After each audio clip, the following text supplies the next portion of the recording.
की निगाह कोर्ट पर टिकी हुई है, क्योंकि आज तय होगा एसआई भर्ती परीक्षा का भविष्य।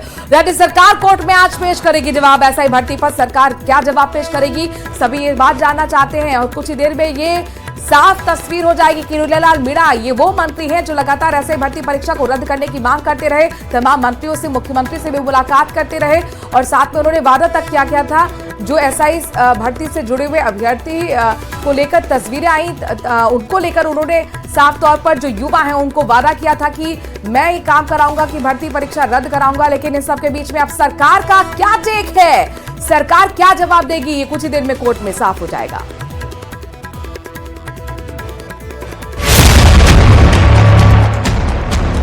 सरकार की राय यह है कि पेपर रद्द होना चाहिए।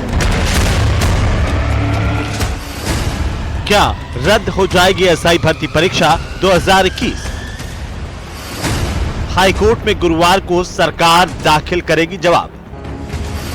मंत्री डॉक्टर किरोड़ीलाल मीणा ने दिया बड़ा संकेत। एसओजी ने कह दिया परीक्षा रद्द करें, पुलिस हेडक्वार्टर ने कह दिया, एडवोकेट जनरल ने राय दे दी और कैबिनेट सब कमेटी ने कह दिया। तो सरकार की, इसका मतलब सरकार की राय यह है कि पेपर रद्द होना चाहिए। एसआई भर्ती परीक्षा रद्द होगी या नहीं, ये गुरुवार को राज्य सरकार के जवाब दाखिल करने के बाद साफ होगा। लेकिन उससे पहले मंत्री डॉक्टर किरोड़ीलाल मीणा ने साफ संकेत दिए हैं कि जो राय एसओजी, पुलिस मुख्यालय, एजी और कैबिनेट सब कमेटी ने दी है वही सरकार की राय होगी। आपको बता दें कि इस मामले में एसआईटी, एजी और कैबिनेट सब कमेटी एसआई भर्ती को रद्द करने की सिफारिश कर चुके हैं। डॉक्टर किरोड़ीलाल मीणा से जब पूछा गया कि हाईकोर्ट ने जवाब पेश करने के लिए 2 सप्ताह का समय दिया था, लेकिन 6 हफ्ते बीतने के बाद भी सरकार ने जवाब पेश नहीं किया, इस पर डॉक्टर किरोड़ीलाल ने कहा कि सरकार की बहुत व्यस्तता थी। बड़ी व्यस्तताएं थी सरकार की। राजस्थान था, प्रधानमंत्री जी 2 बार आए, उनकी उससे पहले चुनाव थे 7, तो व्यस्तता के कारण शायद ये नहीं हो पाया होगा। दरअसल इससे पहले सोमवार को सुनवाई के दौरान हाईकोर्ट ने सरकार को 2 दिन के अंदर स्पष्ट जवाब दाखिल करने के निर्देश दिए थे। कोर्ट ने सरकार को साफ शब्दों में कहा था कि अगर राज्य सरकार की तरफ से 2 दिन के अंदर जवाब नहीं आता है तो एसआईटी, एजी और कैबिनेट सब कमेटी की सिफारिश को ही सरकार का जवाब मान लिया जाएगा। राजस्थान का मंतव्य जब न्यायालय में जवाब पेश होगा, माननीय राजस्थान उच्च न्यायालय में, तब आपको पता लग जाएगा। जहाँ तक कोई विषय जब न्यायालय में सब जुडिस होता है तो उसमें न्यायालय से बाहर कोई टीका टिप्पणी करना ठीक नहीं है। मुझे लगता है माननीय उच्च न्यायालय में विचाराधीन है, मैं कुछ कह नहीं पाऊंगा। हाईकोर्ट ने पिछली सुनवाई में राज्य सरकार से एसआईटी की रिपोर्ट, एजी की विधिक राय और कैबिनेट सब कमेटी की रिपोर्ट भी पेश करने को कहा था। इसके साथ ही ट्रेनी एसआई को फील्ड ट्रेनिंग पर भेजने के मामले में भी नाराजगी जाहिर की थी। हाईकोर्ट ने सरकार से 18 नवंबर 2024 को दिए गए अपने फैसले की पालना का आदेश दिया था। प्रदेश में एसआई भर्ती परीक्षा को लेकर के बहुत लंबी चौड़ी राजनीति भारतीय जनता पार्टी के नेताओं ने की और कुछ कैबिनेट मंत्री ये चाहते हैं कि ये भर्ती निरस्त हो और कुछ चाहते हैं कि ये भर्ती निरस्त ना हो। शायद अब ये वर्चस्व की लड़ाई का पटाक्षेप होने का समय आ गया है और ऐसा प्रतीत होता है कि जब राजस्थान सरकार हाईकोर्ट के समक्ष अपना जवाब प्रस्तुत करेगी तो एसआई भर्ती परीक्षा के समस्त तथ्य और सही जानकारी जनता को प्राप्त हो सकेगी, सरकार की मंशा की जानकारी प्राप्त हो सकेगी। पेपर लीक मामले में अभी तक 45 ट्रेनी एसआई की गिरफ्तारी एसओजी कर चुकी है। इनमें से 25 आरोपियों को जमानत मिल चुकी है। एसआई भर्ती पेपर लीक कांड, आरपीएससी ने कुल 859 पदों के लिए ली थी परीक्षा। भर्ती परीक्षा 13, 14 और 15 सितंबर 2021 को हुई थी। पेपर लीक हसनपुरा में शांति नगर के एक सेंटर से हुआ था। स्कूल के प्रिंसिपल, सेंटर के अधीक्षक की मुख्य भूमिका थी।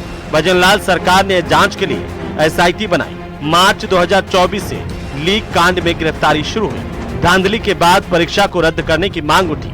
बहरहाल गुरुवार को कोर्ट में होने वाली सुनवाई में एसआई भर्ती परीक्षा का भविष्य तय हो जाएगा, लेकिन निगाहें राज्य सरकार के जवाब पर होगी। Bureau report, news 18 Rajasthan.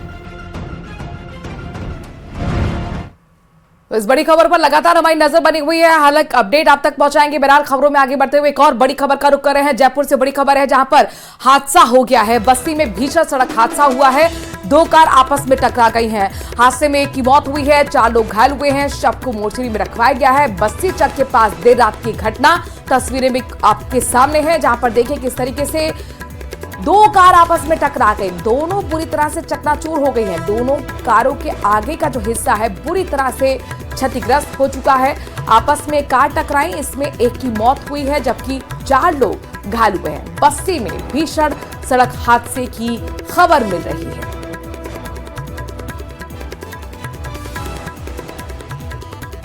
तो बस्ती में भीषण सड़क हादसा हुआ, देर रात यह हादसा हुआ है। बताया जा रहा है कि 2 कार आपस में टकरा गई। आपको एक व्हाइट कार दिख रही है, एक ब्लैक कार दिख रही है। दोनों इतनी बुरी तरह से टकराई हैं कि आगे का हिस्सा दोनों ही कारों का बुरी तरह से चकनाचूर हो चुका है, क्षतिग्रस्त हो चुका है। इस हादसे में एक की मौत हुई है जबकि 4 लोग घायल हुए हैं। कार आपस में टकराने के बाद जो सफेद रंग की कार है वो आप देखिए डिवाइडर से भी टकरा गई है। वहां पर जो बैरिकेडिंग लगी थी उससे टकराई है। 4 लोग इसमें घायल हुए, अस्पताल में भर्ती कराया गया है इन सभी को। एक की हालांकि इस हादसे में मौत हो गई। जयपुर के बस्ती में देर रात सड़क हादसा हुआ। तो के टोडा राय सिंह से खबर मिल रही है जहां पर मंदिर की नींव की खुदाई में प्राचीन मूर्तियां निकली हैं। भासू गांव में सीताराम जी मंदिर के जीर्णोद्धार का काम चल रहा है। 500 साल पुरानी ये दोनों ही मूर्तियां बताई जा रही हैं। करीब 1 फीट ऊंचाई की 2 मूर्तियां हैं। जैन तीर्थकर से जुड़ी हुई मूर्तियों को मंदिर में रखवाया गया है। मूर्तियां देखने के लिए लोगों का तांता लगा हुआ है। ये आपको वही मूर्तियां दिखा रहे हैं जो खुदाई में निकली हैं। प्राचीन ये मूर्तियां हैं। भासू गांव के सीताराम जी मंदिर के जीर्णोद्धार का जब ये काम चल रहा तो 500 साल पुरानी ये मूर्तियां निकली। 500 साल पुरानी ये मूर्तियां बताई जा रही है जिन्हें देखने के लिए अब लोगों का तांता लगा हुआ है। 1 फीट ऊंचाई की 2 ये मूर्तियां आपके सामने हैं। जैन तीर्थकर से जुड़ी हुई मूर्तियों को अभी मंदिर में रखवाया गया है।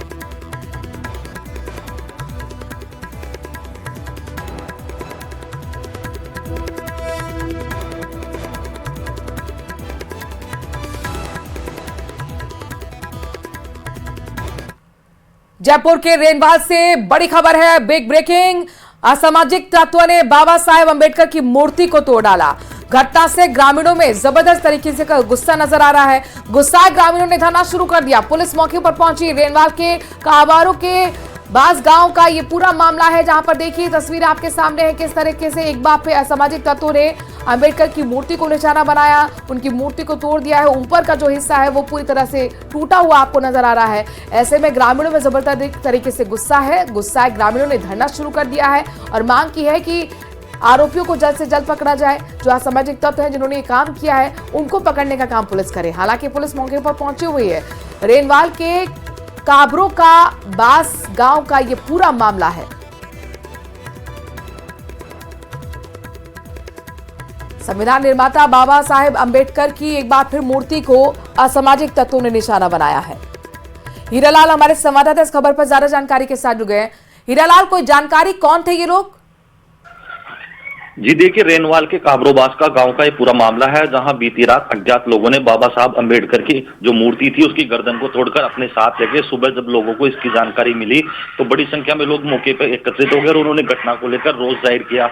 सूचना पर पुलिस मौके पे पहुंची और समझाइश की, लेकिन ग्रामीणों में आक्रोश व्याप्त और उन्होंने धरना शुरू कर दिया है। बड़ी संख्या में लोग यहाँ एकत्रित हो गए हैं। पुलिस द्वारा उनको लगातार समझाइश की जा रही है, लेकिन ग्रामीणों का कहना है कि जो आरोपी हैं जिन्होंने इस कृत्य को अंजाम दिया उनको गिरफ्तार किया जाए, साथ ही अंबेडकर की दूसरी मूर्तियां लगाई जाए, तब तक उनका धरना जारी रहेगा। फिलहाल पुलिस की ओर से लगातार समझाइश के प्रयास जारी है और पुलिस जो सामाजिक तत्व है उनको... क्या किसी पर शक जताया गया है ग्रामीणों की तरफ से या पुलिस को अब तक कोई क्लू मिला है?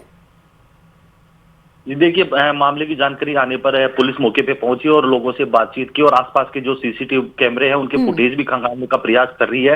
फिलहाल है जो पुलिस पूरे मामले की जांच में जुटी और जो ठीक है हीरालाल, शुक्रिया तमाम जानकारी हम तक पहुंचाने के लिए। ग्रामीणों का धरना शुरू हो गया। समझाइश की कोशिश एक तरफ पुलिस कर रही है तो वहीं लगातार सीसीटीवी खंगालते हुए आरोपियों तक पहुंचने की कोशिश भी जारी है। और बड़ी खबर, आज की सबसे बड़ी खबर में से एक तबादलों को लेकर है। तबादलों के लिए लगातार जमावड़ा लगा हुआ है। मंत्रियों विधायकों के बंगलों के बाहर बड़ी बड़ी भीड़ लगी हुई है, लाइनों में लोग लगे हुए हैं, सिविल लाइंस में गाड़ियों की लंबी कतारें लगी हुई हैं। दरअसल आपको बता दें कि 10 बजे तक का आज का वक्त था और उसके बाद पहले ही मंत्री दिलावर ने कह दिया था कि 10 बजे के बाद हम आवेदन नहीं लेंगे। 10 जनवरी के बाद इसमें रोक भी है।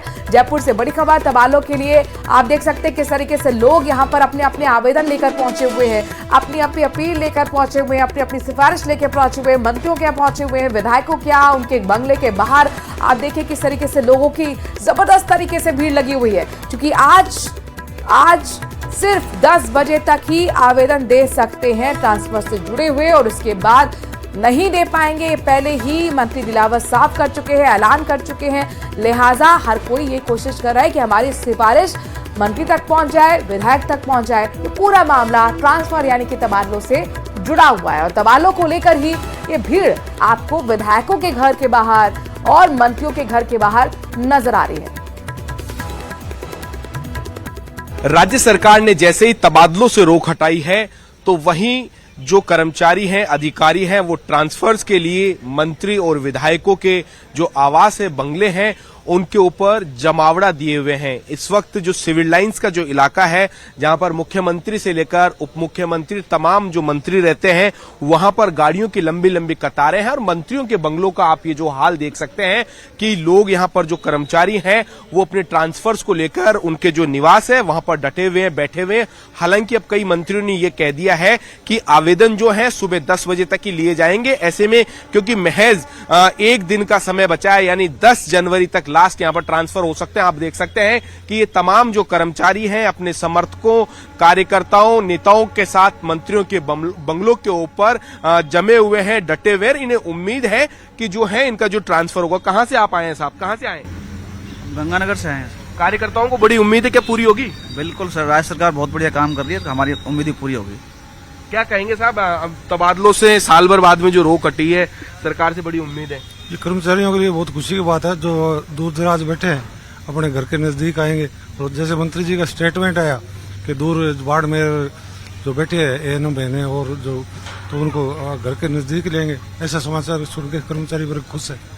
देख सकते हैं कि कार्यकर्ताओं को सरकार से बड़ी उम्मीद है। ऐसे कहा जा सकता है कि सैकड़ों जो कार्यकर्ता हैं, इसी तरीके से तमाम मंत्रियों के, विधायकों के जो बंगले हैं उनके ऊपर डटे हुए हैं। सरकार से उम्मीद है कि इस तबादला सूची में जो उनका जो ट्रांसफर है वो मनचाहे स्थान के ऊपर हो पाएगा। न्यूज 18 राजस्थान के लिए सहयोगी अविनाश शर्मा के साथ रोशन शर्मा की रिपोर्ट। राज्य सरकार ने 1 से 10 जो जनवरी है इसके बीच में तबादलों से रोक हटाई और ऐसे में जो तमाम कर्मचारी, अधिकारी, कार्यकर्ता हैं उन्हें बड़ी उम्मीद है। लेकिन सरकार के लिए कितनी चुनौती है, हमारे साथ शिक्षा मंत्री मदन दिलावर साहब मौजूद हैं। सर, सरकार की इस जो पॉलिसी है, तबादलों से रोक हटी है, तो जनता को काफी उम्मीद है। किस तरीके से इन जनता की उम्मीदों के ऊपर सरकार जो है खरा उतरने का काम करेगी? देखो, सब कर्मचारी हैं, उनकी दूर है, उनकी मुसीबत भी समझते हैं, उसका निराकरण का प्रयास भी करेंगे, लेकिन विद इन रूल्स। हम जो है रूल्स बने हैं उसके मुताबिक सबका काम करेंगे, परंतु हम जहां खाली जिले रह जाए, जिलों में कर्मचारी कम हो, वहां से हम कोशिश करेंगे कि कम से कम ट्रांसफर हो और इधर से जाने वालों की संख्या ज्यादा हो जाएगी उधर, तो उधर से अधिक भी ट्रांसफर कर सकते हैं। सर, अब शिक्षा विभाग में बड़ी उम्मीद है कि जो शिक्षा विभाग में पॉलिसी लेके आएंगे उनके ऊपर भी तबादलों के ऊपर जो लगी हुई रोक है वो हटेगी। कब तक कहा जाए ये उम्मीद पूरी होगी? बहुत शीघ्र होगी और होते ही पहले, सबसे पहले आपको बताएंगे। सर, एक दूसरी आप कह रहे हैं कि 10 जनवरी जो तब तक है तबादले हो सकते हैं, लेकिन आपने साफ कह दिया है कि अभी जो 9 जनवरी सुबह 10 बजे तक की एप्लीकेशन ली जाएगी, उसके बाद में नहीं ली जाएगी। इसके पीछे क्या कारण है? आप सब जनता भी जानती है, कर्मचारी भी जानते हैं कि आवेदन लेने के बाद उसको प्रोसेस करना पड़ता है, ऑर्डर निकालना पड़ता है, उसके एक्सरसाइज करनी पड़ती है। तो जो अभी तक लेंगे तो तब भी मुझे डर ये लग रहा है कि 10 तारीख को रात तक भी मैं कर पाऊंगा नहीं कर पाऊंगा। इसीलिए मैंने कह दिया, पहले ही कल ही अनाउंस कर दिया था कि आज 10 बजे तक हम लेंगे। हमने लिए हैं, सबसे बातचीत की है और उनको प्रोसेस करके हम कल रात तक 12 बजे के पहले कोशिश करेंगे कि सब ऑर्डर्स निकल जाए। यानी सर ये माना जाए कि शिक्षा मंत्री जी के पास इतनी जो तबादला ट्रांसफर्स की जो कहा जा सकता है कि एप्लीकेशंस आई है, कितनी आई है सर अब तक? करीब मेरे पास रखिए, आप गिन के चले जाएं। देखिए, ये थे हमारे साथ शिक्षा मंत्री मदन दिलावर जी। शायद इन्हें भी अंदाज नहीं था कि इतनी जो तबादलों को लेकर इनके पास आवेदन आएंगे। अब इनके लिए चुनौती बन चुका है कि सरकार महज 24 घंटों के अंदर इस पूरे प्रोसेस को कैसे पूरा करे। कुल मिलाकर कहा जा सकता है कि इसी वजह से आज सुबह 10 बजे तक जो है वो आवेदन लिए गए थे। अभी भी जो सिविल लाइन्स जो इलाका है इसके अंदर लोगों को जमावड़ा लगा हुआ है। सरकार से उम्मीद है कि उनका जो ट्रांसफर लिस्ट पे उनका नाम जो है वो आ सके। न्यूज 18 राजस्थान के लिए सहयोगी अविनाश शर्मा के साथ रोशन शर्मा की रिपोर्ट। श्रीगंगानगर में बुधवार दोपहर अगवा 5 साल का मासूम रुद्र मिल गया। पुलिस ने महज 9 घंटे में ही मासूम को सुरक्षित छुड़ा लिया। पुलिस ने उसको उसके परिजनों को सौंप दिया। 8 साल का मासूम रुद्र घर के बाहर खेलते समय किडनैप हुआ था। पुलिस ने बच्चे की बरामदगी के लिए 9 टीमें लगाई थी।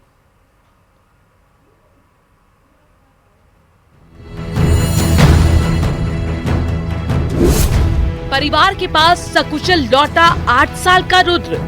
हमें मतलब अपने पोते को वापस पाने के लिए जो हमारे लिए प्रयास किए और जो कठिन से कठिन प्रयास किए उसके लिए मैं तहे दिल से आप लोगों की शुक्रगुजार हूँ। पुलिस ने 9 घंटे में किडनैपर्स के चुंगल से छुड़ाया।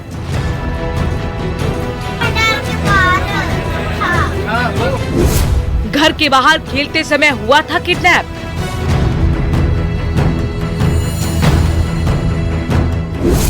किडनैपर्स पर फूटा लोगों का गुस्सा।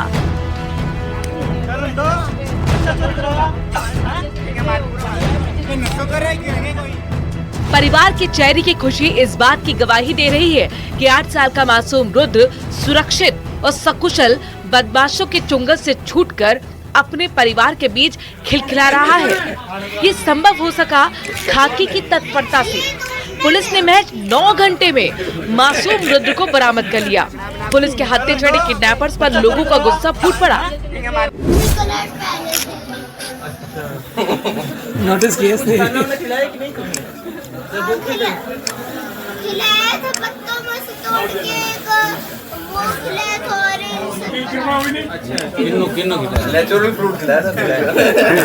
मैं पुलिस और अपने प्रशासन का बहुत बहुत धन्यवाद करना चाहूंगी।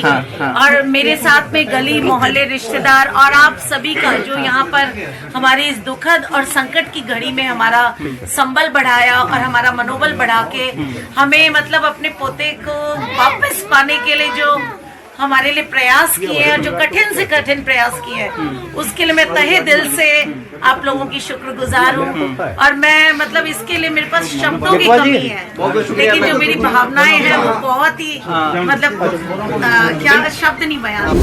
श्रीगंगानगर जिला पुलिस ने अगवा रुद्र शर्मा की बरामदगी के लिए 9 टीमें लगाई थी। सिविल वर्दी में भी टीमें लगाई गई थी। पुलिस ने आरोपियों को श्रीगंगानगर जिला मुख्यालय के करीब 6 किलोमीटर साधुवाली में दबोच लिया। पहली नजर में किडनैपिंग के पीछे फिरौती ही कारण नजर आ रही है। हमारे जो मैक्सिमम रिसोर्स थे, एडिशनल एसपी रैंक के ऑफिसर यहाँ लगातार घर पे आए करके मॉनिटरिंग कर रहे थे।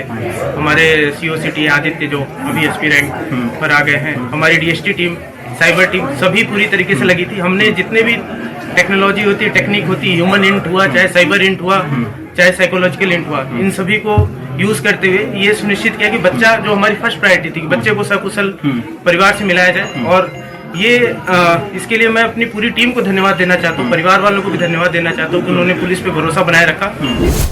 आपको बता दें कि 8 साल के रुद्र शर्मा को बुधवार सुबह लगभग 11 बजे के करीब बाइक सवार 2 युवकों ने अगवा कर लिया था। इसके बाद बच्चे के दादा भारत भूषण शर्मा ने दोपहर 1 बजे पुलिस को जानकारी दी।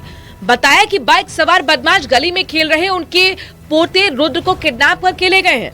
सूचना मिलते ही एसपी के निर्देश पर नाकेबंदी कर आरोपियों की तलाश के लिए पुलिस की टीमें लगाई गयी।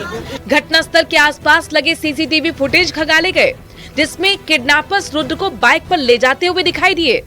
बहरहाल श्रीगंगानगर पुलिस ने जिस तेजी से इस मामले में टीम गठित कर बदमाशों को धर दबोचा और मासूम को सकुशल छुड़ाया, ये खाकी की तत्परता को दिखाता है।